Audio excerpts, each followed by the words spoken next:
오늘의 첫 번째 소식은 알부자 연구소입니다. 오늘은 고령화 시대 미리 알아보고 준비하면 좋을 정보를 들고 오셨다면서요? 맞습니다. 고령화 시대가 되면서 부모님의 건강을 생각하지 않을 수가 없습니다.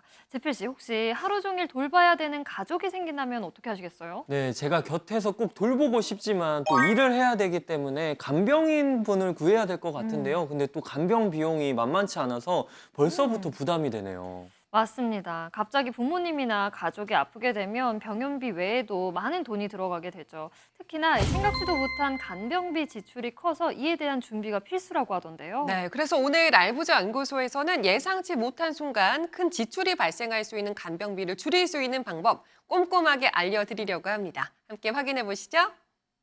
돈을 알고 나를 알면 백전백승, 알면 알수록 부자가 되는 이곳 알부자 연구소에 오신 여러분들 환영합니다. 지금부터 여러분들을 부자의 길로 안내해드릴 전문가 두 분 소개해드립니다. 안녕하세요. 네, 안녕하세요. 재무의 키를 갖고 있는 재무해결사 최동기입니다. 안녕하세요. 간병인협회 대표 유경렬입니다. 자, 오늘은 또 어떤 사연이 도착했을지 바로 만나보겠습니다. 안녕하세요. 최근에 엄마가 뇌경색으로 쓰러지셨어요. 그런데 병원비 지출만 생각했는데 강변비가 생각보다 많이 나가서 참 당황스럽습니다. 무슨 간병비가 한 달에 560만 원이 나온다니. 중간에 식비나 교통비 더 올려달라 해서 나도 미치겠어. 간병도 현찮게 하더만 제대로 하지도 못하면서 비싸도 너무 비싸다. 아버지 몸도 안 좋으시고 그렇다고 내가 회사를 그만둘 수도 없는 노릇이니 아유 어떡하면 좋아. 간병비는 생각도 못했는데 너무 부담되네. 간병이 힘들다고 계속 돈을 더 올려달라고 요구하는 것도 스트레스인데 더 속상한 건 간병도 제대로 받지 못해 엄마가 욕창까지 생기셨습니다. 그런데 더 걱정인 건 아빠도 몸이 안 좋으셔서 간병이 더 필요할 것 같다는 생각이 듭니다. 어떻게 해야 될지 모르겠어요. 전문가님 도와주세요. 뭐 어떤 위로를 드려야 될지 모르겠습니다. 어머님이 갑자기 쓰러지셨고 거기다가 간병비가 굉장히 부담이 되는 그러한 상황입니다. 우리 모두에게 있어서 지금 남 얘기가 아니거든요. 이 간병인 서비스 이용 요즘에 빠르게 증가하는 추세죠. 간병 파산이라는 얘기들을 많이 하시거든요. 실제로 매월 들어가는 간병비 비용이 내 월급보다 훨씬 많은 상황이다 보니까 간병 파산이라는 사태까지 일어나는 경우가 발생하기도 하고요. 그럼 차라리 내가 생업을 포기하고 간병하는 것이 훨씬 낫겠다라고 생각을 하셔서 소득이 단절이 되시는 분들도 네. 상당히 많다라고 얘기를 하더라고요. 그렇습니다. 이 가족 중에 누가 갑자기 크게 아프면 뭐 내 일을 관둘 수도 없고 간병은 해야 되고 이럴 때 우리가 이제 필요한 게 간병인 서비스인데 지금 비용 부담이 엄청난 거예요. 그렇다고 간병인을 안 쓸 수도 없고. 동기쌤도 간병인이 절실했던 경험 혹시 있으세요? 네, 뭐 주변에서 상당히 많이 보고 있거든요. 네. 이게 정말 큰 질병으로 인해서 간병인에 쓸 것이다라고 생각을 하시는데 그게 아니에요. 아니죠. 제가 아시는 분이 빗길에 넘어졌어요. 예. 이게 대퇴골 골절이 돼버렸거든요. 네. 혼자 거동하기가 상당히 힘드시니까 뭐 간병인이 좀 필요한 경우도 이제 발생을 했었고요. 이렇게 간병인을 쓸 때 형제들끼리 그 간병비에 대한 고민으로 맞아요. 다투는 경우, 의상하는 경우가 좀 맞아요. 상당히 좀 많이 늘어나고 있더라고요. 나는 돈을 안 낼 테니 간병인이 없는 시간에 내가 돌봐드릴게. 막 이상한 조건을 대면서 그때 이제 형제자매가 많이 싸우는 모습 저도 지켜봤는데 지금 사연 속에서 보니까 간병인이 자꾸 뭐 식사비, 교통비 더 달라고 요구를 하고 있습니다. 이런 생각과 다른 조건을 요구하는 간병인들 때문에 많이들 골치 아픈 것 같습니다. 이런 경우 많나요? 네, 그런 경우가 이제 좀 있긴 한데 가급적이면 인터넷 검색창에서 간병인을 딱 클릭치면 간병인 협회가 쭉 나옵니다. 그걸 통해서 네, 이제 그걸 통해서 가면 해당 기관에서 그걸 어느 정도 관리가 돼요. 그런 일이 가급적 발생을 안 하도록 이렇게 견제 정체가 되는 겁니다. 예. 견제 장치가. 간병인이 필수인 환자들 어떤 경우가 있을까요? 치매 환자, 또 치매 선망 환자. 환자, 네. 그다음 선망 환자, 또 이제 중환자실에서 막 이동해온 중증 환자, 예. 의원급 의료기관에서 있는 그 환자의 경우에는 개인 간병 필수죠? 개인 간병을 다 써야 돼요. 말씀해주신 환자분들 같은 경우는 뭐 낙상 위험도 있기 때문에 개인 간병이 진짜 필수인 것 같습니다. 자, 문제는 좋은 간병인을 만나는 것도 중요하지만 돈이 들기 때문에 우리가 많이 걱정을 하고 고민을 하는 부분인데 치매 환자를 위해서 정부에서 간병비를 지원해 주진 않나요? 우리가 이제 건강보험료를 납부할 네. 때 그 고지서를 잘 보시게 되면 장기 요양보험료라고 별도로 이제 일정 금액을 맞아요. 매달 납부하고 있거든요. 네. 자, 이 금액이 바로 우리가 뭐 중증 질병으로 장기 요양 상태가 되었을 때 어느 정도 국가에서 지원받을 수 있는 혜택을 누리기 위해서 가입되어 있는 이제 공적 보험이라고 생각을 하시면 되는데, 장기 요양 등급에 이제 확정이 돼서 뭐 그 등급을 맞게 되면 어느 정도 지원을 받을 수 있지만, 치매 환자 같은 경우는 뭐 요양병원에 입원을 했을 때 네, 장기 요양보험에서는 전혀 지원받을 수 없는 상황이기 때문에 장기 요양보험만으로는 이 간병을 대체하기에는 상당히 좀 어려운 부분이 있다라고 보셔야 되겠죠. 그렇군요. 정리하자면 치매로 요양병원에 입원을 했을 때 간병비 지원을 장기 요양보험료로는 받을 수가 없다. 그래서 이렇게 간병 비용으로 다들 부담을 많이 가지시나 보죠? 그렇습니다. 예. 예. 그러면 개인적으로 이제 그 간병비를 내야 지원해야 되니까. 되기 때문에 개별 간병에 필요한 그 치매 환자, 뭐 선망 환자 이런 분들은 재활 환자들은 개별적으로 다 따라다녀서 해야 된단 말이에요. 그러니까 그 간병비가 올라갈 수밖에 없는 거예요, 구조적으로. 그러니까 우리가 큰 질병에 걸렸을 때 의료비 폭탄을 맞게 되는 가장 큰 비용 중에 하나가 간병비. 이게 3대 비급여 항목 중에 하나죠? 예, 그렇습니다. 또 다른 건 어떤 게 있나요? 뭐냐면 저기 상급 그 병실료, 네. 선택 진료, 그다음에 간병비 세 이렇게 개. 세 개가 3대 비급여 항목 중에서 근데 그 중에서도 금액이 제일 큰 것이 간병비. 간병비입니다. 그래서 문제가 되는 겁니다. 그렇습니다. 그래서 이 간병비에 대한 준비가 꼭 필요하다는 생각이 드는데요. 자세한 상담 원하시는 분들은 지금 아래 전화번호나 혹은 생생정보마당 홈페이지를 통해서 저희에게 문의해 주시기를 바라겠습니다. 검색창에 생생정보마당 검색해 보시길 바랄게요. 사연자분의 고민뿐만 아니라 우리 모두의 고민인 것 같습니다. 우리 부모님이 아플 때 많은 비용이 들어갑니다.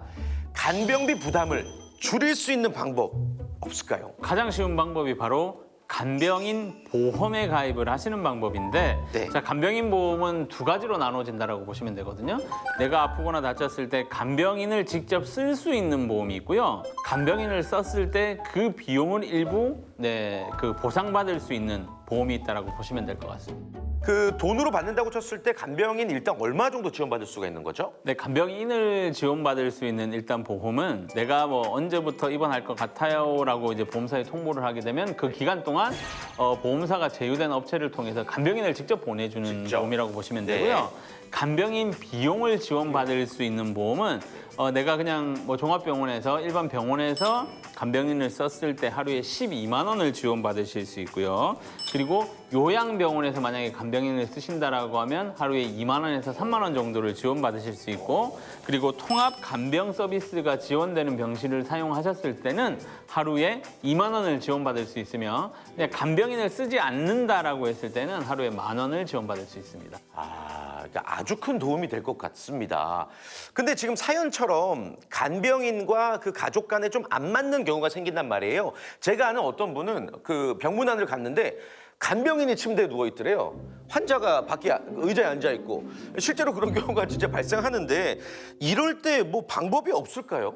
저도 최근에 이제 뉴스를 봤는데 예. 간병인이 이제 환자를 제대로 돌보지 않아서 오히려 간병인한테 환자를 맡기고 난 다음에 욕창이 생겼다라는 기사를 봤었거든요. 예. 근데 이제 보험사에서 제휴된 이런 간병인 특약 같은 경우는 신뢰할 수 있는 큰 업체들과 제휴를 맺어서 제대로 간병을 하시는 분들을 보내드리기 때문에 예. 뭐 크게 걱정하실 필요가 없고요. 간병 서비스가 제대로 이루어지지 않거나 별도의 보상을 원할 때에는 보험사로 연락을 해서 간병인도 교체를 하실 수 있기 때문에 뭐 좀 손쉽게 간병인을 지원받을 수 있는 보험이라고 보시면 되겠죠. 자, 그렇습니다. 대표님, 이 간병인 일당만 있어도 실제로 굉장히 많은 도움이 될 것 같아요. 환자 입장에서. 그렇죠. 왜냐면 비용이 일단 보험에서 커버되니까. 네네. 네, 근데 최근에 이제 많은 분들이 이런 간병보험이 생기니까 이런 질문을 하더라고요. 네. 그럼 간병인 보험 가입을 하고 동생인 제가 간병을 하면 그 돈 제가 받을 수 있나요?라고 이제 문의를 하시던데, 예. 네, 그 간병인 사용 일당을 청구하실 때에는 협회 사업자 등록번호가 정확하게 기재된 그 영수증이나 청구서를 첨부하셔야지만 보험금 청구가 된다라는 사실을 꼭 인지하셔야 됩니다. 만약에 근데 나이가 너무 많거나 지병이 확실히 있거나 아니면 약간 치매가 진행 중인 상황이면 가입을 안 받는 거 아닐까요? 뭐 상태에 따라서 뭐 다르긴 하겠지만 그 간병보험도 이제 일반 보험으로 가입을 하실 수 있고요. 몸이 좀 아프신 분들이 가입을 할 수 있는 이제 간편심사 보험이 있다라고 좀 보시면 되는데 환자의 상태에 따라서 뭐 가입 조건은 좀 달라진다. 하지만 건강하신 분보다는 지금 지병이 있거나 약을 드시는 분들은 어쨌든 간병인을 쓰실 확률이 조금 높기 때문에 좀 더 많은 비용을 들여서 가입을 하셔야 된다라는 점은 좀 인지를 하셔야 되겠죠. 전반적인 보험료가 좀 비싼 편인가요? 간병비 보험? 50대 중반 여성분이 간병인 사용 그 일당을 문의하셔서 보험료를 좀 한번 확인해 봤더니 20년 납 90세 만기로 3만 원대로 가입이 한 달에? 네, 맞습니다. 아, 그러면 크게 부담되지 않네요. 네, 맞습니다. 뭐 3만 원대로 그 간병에 대한 그 비용 부담을 좀 떨칠 수 있는 상황이라서 네, 네, 뭐 큰 부담 없이 가입이 가능하다라고 네. 하셔서 뭐 가입을 하신 네. 사례죠. 그런데 이 간병인 일당 우리는 이제 배웠으니까 미리미리 준비할 수가 있는 건데 미처 가입을 못해서 이렇게 후회하시는 분들이 많을 것 같아요. 현장에서 많이 보셨죠? 거의 뭐 7대 3으로 가입 안 한 사람이 그 7, 가입한 사람이 3, 뭐 그렇게 됩니다. 이제 우리 수명도 연장되기 때문에 간병비는 우리 생활 맞아요. 속에서 노후 생활 준비에 하나의 필수 요소다. 네, 이렇게 이제 인식을 하시는 게 좋을 것 같습니다. 본인의 간병비를 위해서라도 혹은 우리 부모님의 간병비를 위해서라도 이 간병비 보험에 대해서 일단 알아보실 필요가 있는 것 같습니다. 미리미리 알아보고 준비할수록 더 행복하고 든든한 노후를 만들 수 있을 것 같습니다.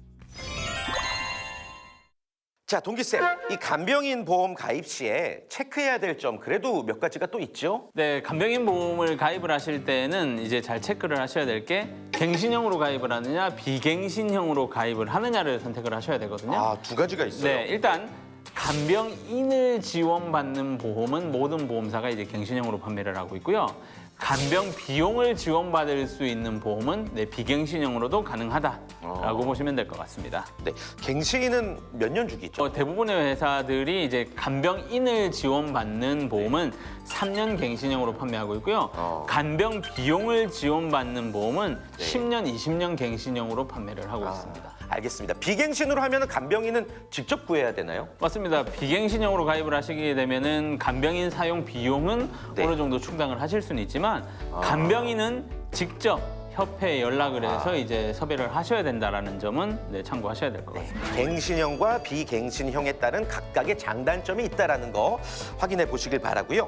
자, 대표님, 간병인을 구할 때 네. 이것만큼은 확인하셔라 하는 부분이 있을까요? 이제 간병인이 제대로 된 간병인이냐 대화를 시작할 때 일단 말하는 태도, 성실한 정도. 예, 성실한 정도, 예. 예, 경력 또 이런 것들을 파악한 다음에 간병인이 배상 책임 보험을 들었는가? 아하. 그거는 또 간병인이 이제 그 환자를 돌보다가 부주의로 예.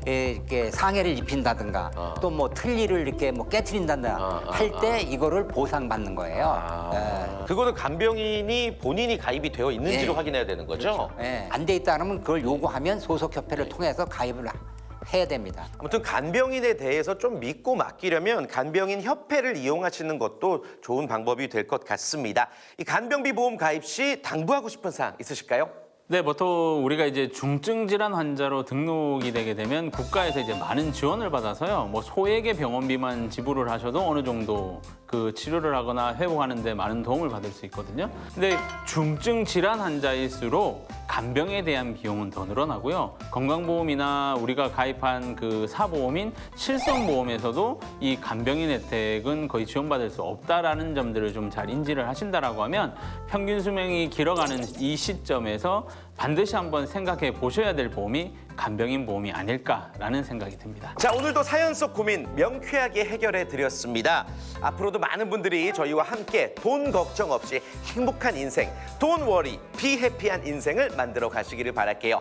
전문가의 상담을 원하시는 분들은 아래 전화번호로 문의 주시거나 생생정보마당 홈페이지를 통해서도 문의가 가능합니다.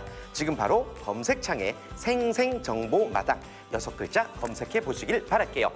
여기서 인사드리겠습니다. 돈을 알고 나를 알면 백전백승, 알면 알수록 부자가 되는 이곳은 알부자 연구소.